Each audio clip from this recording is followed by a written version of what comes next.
Hey guys, welcome back to a new video. I'm Stephanie West. I'm a licensed counselor here in the state of Michigan, and I'm owner and operator of In Progress Counseling. One of my cohort members was doing a presentation this last week on motivational interviewing. Now, in addiction, in change theory, change behavior, motivational interviewing is pretty clutch. It's a lot of fun to wrestle out people's inner dialogues around ambivalence to change, resistance to change, readiness to change. So MI is a lot of fun. And as he's giving his presentation, he reminded me of some phrasing that is embedded in the modality of motivational interviewing. He used the phrase appropriate empathy. So that's a really interesting thing to ponder. What is appropriate empathy? Because that doesn't come from a place of my feelings and my sensations. Appropriate empathy actually asks me, what is the situation in front of me asking of or requiring of me?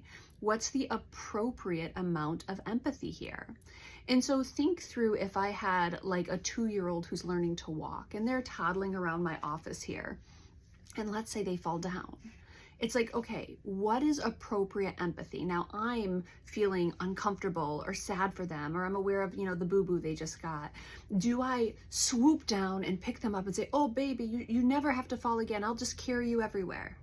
Well, that might feel empathetic, but certainly that's not appropriate empathy for a toddler learning to walk, right? Now, the lack of appropriate empathy means the kid falls down and I just put my hand down on their head and I'm like, haha, can't get up, can't get up, can't get up. Now I'm just being a jerk. That's not appropriate empathy. That's a real lack of empathy that even gets us towards malice. But appropriate empathy might ask something very specific of me in that situation. Now, to be clear, there's not one right way to navigate it. We're talking about the ways that it's probably less helpful to navigate. So we're not putting it into right and wrong. We're saying there are postures that deal with the reality in front of us. What are the goals? What's the experience? What can I give? And then there are things that work against appropriate empathy. So there are not good ways to go about it. There's not one right way to go about it.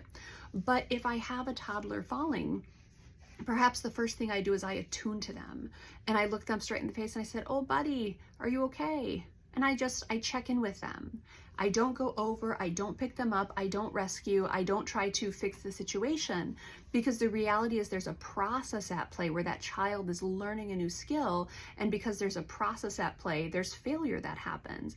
There's you get up and try again, there's you get stronger over time. That's a very normal developmental process happening. So my job is to not come in and stymie that process in any way. So the first thing I can do is I can attune to the kid. I can look at them and say, do you need some help, buddy? Maybe they hold out their hand. Well, instead of swooping them up, I hold out their hand and I help them lift themselves up, because that's practicing using the muscles in their legs. That's practicing correction. Appropriate empathy means not going in and doing the work for them and not becoming unavailable to them as they start to do the work that's needed to get stronger at walking. And so I love that idea. When I, Steph, have to set aside my feelings, my wincing, my uncertainty, and I ask myself, what is appropriate empathy for this situation in front of me? When I know someone is financially struggling, when I know someone is going through a life transition, when I know someone who's in conflict with a family member, am I calling up that family member and trying to fix it? Am I telling the friend, hey, I don't have time for this, and I hang up? It's like, well, no. Maybe I'm a listening ear, maybe I give a little nugget of wisdom, and maybe I sit back and let my friend do the repair work in the relationship that they're talking about. Perhaps that's appropriate empathy.